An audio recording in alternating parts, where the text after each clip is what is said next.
इस वीडियो को लाइक करें, हमारे चैनल को सब्सक्राइब करें और बेल आइकन जरूर प्रेस करें। उत्तर प्रदेश के आयुष मंत्री ने 11वें अंतर्राष्ट्रीय योग सप्ताह का किया शुभारंभ। थीम एक पृथ्वी एक स्वास्थ्य के लिए योग है। सभी के लिए योग बेहद जरूरी। योग को अपनी दिनचर्या में करें शामिल। डॉक्टर दयाशंकर मिश्रा दयालु नाथ के प्रयासों से 11 वर्ष पूर्व भारत के विरासत सनातन विद्या योग को जन जन का हिस्सा बनाया। प्रधानमंत्री जी के प्रयासों से 21 जून 2014 को यूएन ने विश्व योगा दिवस द्वारा घोषित किया। श्री दयालु ने कहा कि भारत न केवल विरासत के पद पर तेजी से आगे बढ़ रहा है, बल्कि साथ ही अपनी सांस्कृतिक विरासत को बेहतर ढंग से सजीज रहा है। उन्होंने कहा कि आयुर्वेद की जड़ें वेदों से निकलती हैं और आयुर्वेद में हर रोग का उपचार बिना किसी साइड इफेक्ट के किया जा सकता है। अष्टांग योग के योग दिवस के रूप में हम 21 जून को मना रहे हैं। यह दिवस न केवल हमारी सांस्कृतिक धरोहर का प्रतीक है, बल्कि एक पृथ्वी एक स्वास्थ्य के दृष्टि प्रधानमंत्री जी के अथक प्रयासों से विश्व स्तर पर योग को जो मान्यता मिली है, उसने भारत को पुनः आध्यात्मिक नेतृत्व की भूमिका में स्थापित किया।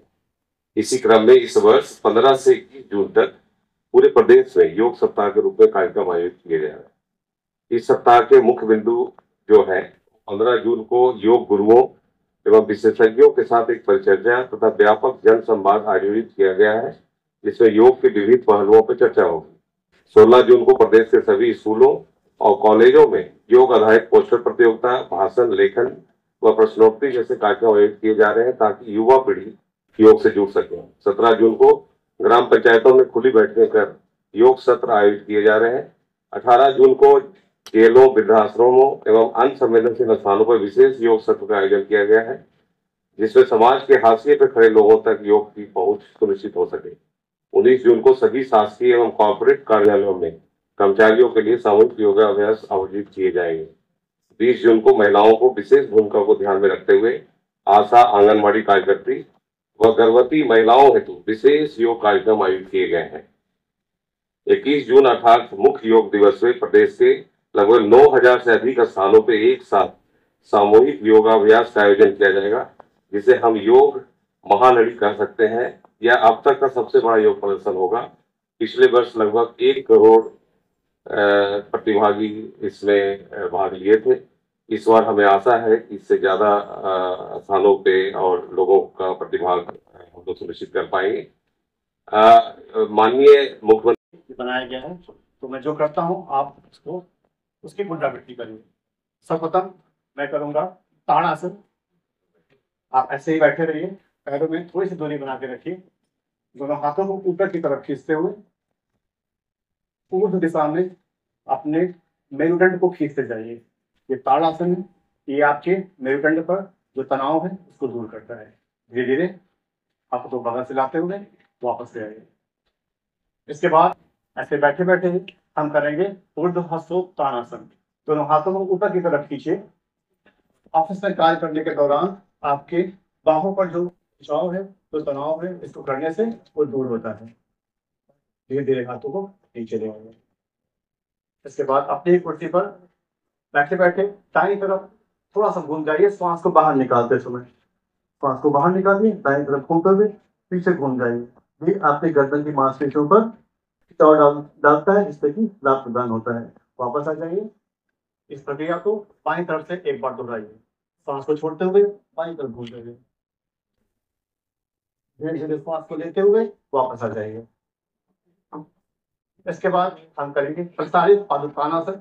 क्योंकि जब हम ऑफिस में कार्य करते हैं, लैपटॉप पर या मोबाइल पर काम कर रहे होते हैं, तो मेरुदंड हमारा झुका रहता है, कंधा झुका रहता है। उस तनाव को दूर करने के लिए हम अपने दोनों हाथों को ऊपर उठाते हैं। इसका नाम है प्रसारित पादुकानासन। और श्वास को छोड़ते हुए धीरे धीरे सामने की तरफ से आते हुए अपने पैर के अंगूठे को छूने का प्रयास करें। दृष्टि को सामने रखें, सामने की तरफ देखें, यथासंभव नीचे जाए। वापस श्वास को लेते हुए हाथों को ऊपर उठाते हुए साइड से नीचे बैठे बैठे ऐसे हम करेंगे अर्ध चक्रासन, जो कि खड़े होने वाला आसन है, लेकिन चूंकि ऑफिस में हम बैठे हैं तो हमें बैठ के ही इसका अभ्यास करना चाहिए। अपने कमर पर अपने हाथों को लगाइए, उंगलियों को आगे रखिए, अंगूठा पीछे रखिए। सांस को लेते हुए धीरे धीरे अपनी गर्दन को पीछे की तरफ खींचें। गर्दन के तनाव को दूर करता है, सर्वाइकल स्पॉन्डिलोसिस में पेन आता है।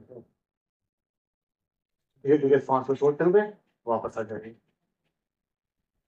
हाथों को नीचे कर लीजिए, दोनों हाथों को फिर से सामने लाइए, सांस को भीतर करिए, सांस को छोड़ते हुए दाएं तरफ अपने बाएं हाथ को लेकर जाइए, गर्दन को सामने रखिए, दृष्टि सामने की तरफ, वापस आते हुए दोनों हाथ सामने कर लीजिए, बाएं तरफ घुमा लीजिए, दृष्टि सामने की तरफ, गर्दन सीधा रखिए। ये आपके हाथों पर जो खिंचाव पड़ रहा है वो हाथों की मांसपेशियों के लिए लाभदायक है। धीरे धीरे वापस आते हुए हाथों को नीचे ले लेंगे। ये थे वाइट रखिए कुछ आसन। 2 प्राणायाम हम करेंगे, एक अनुलोम विलोम प्राणायाम, एक भ्रामरी प्राणायाम। उसके बाद इस फ्रेम का ध्यान करेंगे। अनुलोम विलोम प्राणायाम माइग्रेन की समस्याओं को दूर करता है। तो जो आपस में तनाव को भ्रू मध्य पर, आंखें के दोनों उंगलियों को पाइनस द्वार पर लगाएं। अपनी आंखों को बंद कर लें, धीरे धीरे पाइनस द्वार से सांस को भीतर ले जाएं। दाएं नासिका द्वार से सांस को बाहर निकाल दें। फिर दाएं नासिका द्वार से सांस को भीतर ले जाएं। बाएं नासिका द्वार से सांस को बाहर निकाल दें। आंखें बंद रखें। इस प्रक्रिया को दोहराएं, 2 बार करें। ये आपके मन को शांत करता है। इस बात का ध्यान रखें कि आप अपने श्वास के प्रति जागरूक रहें और आंखें 2 बार करने के पश्चात वापस आ जाएं। इसके बाद हम करेंगे भ्रामरी प्राणायाम। भ्रामरी प्राणायाम तनाव को दूर करता है, इसके अलावा अनिद्रा की शिकायत को दूर करता है। जिन लोगों को इंसोम्निया की प्रॉब्लम है उनकी समस्या दूर होती है, क्योंकि जब आप भ्रामरी का अभ्यास करते हैं तो जो आपका सेरेब्रल कॉर्टेक्स है वहाँ पर जितने भी मेटाफिजिकल एलिमेंट्स होते हैं वो रिलीज होते हैं। जब वो रिलीज होते हैं तो जो पिट्यूटरी ग्लैंड है, मास्टर ग्लैंड है, वहाँ पे एक मैसेज आता है, डेल्टा रेस बढ़ जाता है, जिसमें अंगूठे से कान का जो आपका ऊपरी हिस्सा है, उठा हिस्सा है, उसको बंद करिए। उंगलियों को क्रमशः तर्जनी को आंखों पर, मध्यमा को नाक के ऊपर, अनामिका को नाक के नीचे और कनिष्का को ओठों के पास लगाते हुए अपने मेरुदंड को सीधा करें। धीरे धीरे श्वास को भीतर ले जाएं और श्वास को निकालते हुए भौरे का गुंजन करें, हनी बी की आवाज। एक बार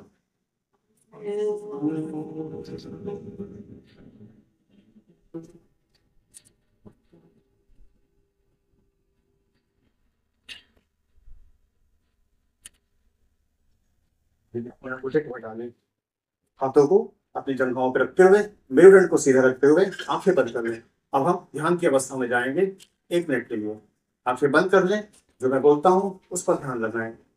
कुछ क्षण के लिए इस हॉल के स्ट्रक्चर को भूलते हुए स्वयं के भीतर जाएं। महसूस करें कि आपका पूरा ध्यान दोनों भावों के मध्य में आपके आज्ञा चक्र पर है। भ्रू मध्य पर स्वयं को केंद्रित करते हुए कुछ क्षण के लिए सब कुछ भूल जाएं। महसूस करें आप अपने अंतर्मन की तरफ, अपने दोनों भावों के मध्य में उस परमपिता परमेश्वर की आकृति को देख रहे हैं। महसूस करें कि आपका ध्यान दोनों भावों के मध्य में उस परमपिता परमेश्वर की आकृति पर है। प्रकृति के किसी भी वस्तु या स्थान को आप दोनों भावों के मध्य में केंद्रित कर सकते हैं। ऐसा महसूस करें कि जितना भीतर आप जाते जा रहे हैं उतना ही विचार समाप्त होते जा रहे हैं। विचार आने की अवस्था धीरे धीरे कम होती जाएगी। अपने अवचेतन मन की तरफ बढ़ते हुए ऐसा महसूस करते जाइए कि दोनों भावों के मध्य में स्वयं के लिए, स्वयं के भीतर उस परमपिता परमेश्वर की आकृति में स्वयं को विलीन करते जा रहे हैं। उस आकृति के भीतर स्वयं को इतना तल्लीन कर लें कि आप अपने शरीर से दूर हो जाएं, अपने चित्त में भीतर महसूस करते जाएं। दोनों भावों के मध्य में आप डूबते जा रहे हैं। जितना भीतर जाते जाएंगे उतना ही शरीर शिथिल होता जाएगा, मन शांत होता जाएगा। स्पिरिट तीनों को कनेक्ट करने का एक सशक्त माध्यम है। और इसके साथ ही जो हम लोगों के आज की दिनचर्या है, जिसमें काफ़ी स्ट्रेसफुल लोगों की लाइफ रहती है, काम की हो या स्टूडेंट्स की हो, उनके बीच में, इस स्ट्रेस के बीच में कैसे इनर पीस स्थापित की जा सके, उसके लिए इसमें काफ़ी अच्छे सूत्र हैं और काफ़ी इसके अच्छे परिणाम भी हैं जो लोग योग करते हैं। आज की तारीख में ये कहा जाता है कि भारत ओबेसिटी, डायबिटीज़, हाइपरटेंशन, इन सभी का एक कैपिटल के रूप में बन रहा है, कैपिटल के रूप में उभर के आ रहा है। इन सभी का निजात एक तरह से आपके जो योग में संयम की बात कही गई है, रोज के दिनचर्या में, वे ऑफ लाइफ जिसको हम कहते हैं, लाइफस्टाइल कहते हैं, उसमें जिस तरह के परिवर्तन की बात कही गई है, वो एक साथ इन सभी जो समस्याएं आज की तारीख में हैं उनका निदान कर सकती है। ये सिर्फ इसके कुछ फायदे लोगों के शरीर पर ही नहीं है, बल्कि ये आदमी और नेचर, उसके बीच में भी एक बहुत स्ट्रॉन्ग और बहुत बड़ा कनेक्ट है।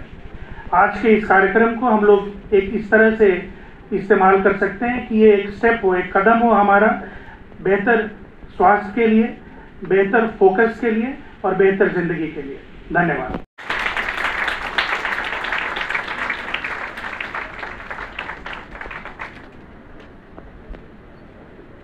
मुख्यमंत्री योगी आदित्यनाथ जी के साथ साथ समस्त भारत के, उत्तर प्रदेश के अपने निवासियों को आने वाले 21 जून के एक योग दिवस की बधाई और शुभकामना देता हूँ।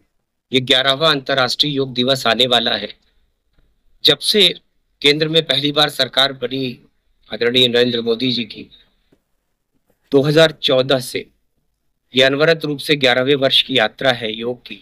और आज योग आपका भारत की एक वो सनातन विधा आज सारे विश्व में, सारे संसार में एक ऐसे रूप में विकसित हो गई है। योग संस्कृत के युज शब्द से बना है। युज का शाब्दिक अर्थ होता है जोड़ना, शरीर को, मन को और आत्मा को जोड़ना है। आज ये संसार को जोड़ने का और दुनिया को क्या है, चाहे वो पार्कों में होने वाला योग हो, चाहे वो हिंदुस्तान के समस्त ऐसे प्रतिष्ठान, ऐसे स्थान जो हेरिटेज स्थान है, नदियों का किनारा प्रयागराज की धरती हो, गंगा का किनारा, गंगा के घाट हो, भगवान गौतम बुद्ध की उपदेश स्थली सारनाथ हो, पिठूर हो, लखनऊ की रेजिडेंसी हो, ये वो सारे स्थान हैं जहां आपको 21 जून को लोग योग करते हुए दिखेंगे। शुरुआत आज से हुई है। एक सप्ताह योग का संगम है। पूरे देश में जन जागरण के लिए योग ट्रेनरों के द्वारा और सामाजिक योग प्रशिक्षकों के द्वारा उसको लगातार दिनों में लोगों को प्रशिक्षित किया जा रहा है, सिखाया जा रहा है, जिसकी आखिरी परिणति महाकुंभ के रूप में आपको 21 जून को दिखेगी। आपका यह योग सारी दुनिया में जिस तरीके से लोकप्रिय हुआ है, संयुक्त राष्ट्र की मान्यता में पारित होने वाला यह ऐसा विषय है जिनको सर्वसम्मत से दुनिया के 177 से ज्यादा देशों ने पारित किया। तो मुझको लगता है कि आज का दिन ये 15 जून से शुरुआत हो रही है। एक सप्ताह इसको कॉलेज, सारे सामाजिक संस्थान, वो महत्वपूर्ण स्थान और गांव का वो मंदिर, गांव का वो तालाब, अमृत सरोवर, हरित योग है कि वो सारे प्राकृतिक स्थानों पर भी किया जा रहा है। मोदी जी का नारा है एक वृक्ष एक पेड़ माँ के नाम। तो जब योग होंगे गांव के अमृत सरोवरों पर तो वहां भी वृक्ष भी लगेगा। युवा जुड़ा है, मातृशक्ति जुड़ी है। तो मुझे लगता है कि हर बार की तरह इस बार 11वें वर्ष का जो योग दिवस होगा वो ऐतिहासिक होगा। सर, इस कार्यक्रम के दौरान ई आयुष पुस्तिका का भी विमोचन किया गया। अब आयुष विभाग भी डिजिटलाइजेशन की ओर बढ़ रहा है, इसमें काफी काम भी किया जा रहा है। देखिए, जन जन के बीच में आयुष की लोकप्रियता जिस तरीके से बढ़ी है, ये देश की विरासत है। मोदी जी का नारा विकास और विरासत दोनों को एक साथ सहेजते हुए चल रहे हैं। योग को सहेजा तो सारे विश्व में स्थापित कर दिया। आयुष को उन्होंने, कभी मन की बात सुनिएगा तो उसमें आयुर्वेद की चर्चा, होम्योपैथ की चर्चा, इन आयुष की विधाओं की चर्चा, प्राकृतिक चिकित्सा की चर्चा और योग की चर्चा के बगैर मोदी जी के मन की बात भी अधूरी है। तो दुनिया डिजिटल हो रही है तो हमारी ई आयुष पत्रिका निकलती है। इस पत्रिका में आयुष से जुड़े हुए हर विषय पर योग भी है, प्राकृतिक चिकित्सा भी है, वो हमारे घर के मसालों का जिक्र है, मिलेट्स का जिक्र है, जो आपकी दैनंदिनी में, जो आपकी जीवन शैली में शामिल आहार है, खान पान है, रहन सहन, आपकी जो जीवन शैली है वो भी आयुष के लिए बहुत महत्व रखती है। अष्टांग योग है, उसमें भी यम नियम से लेकर साधना से समाधि तक, ध्यान से समाधि तक का जो सफर है अष्टांग योग का, इन सब में जीवन शैली, आहार विहार का बहुत महत्व।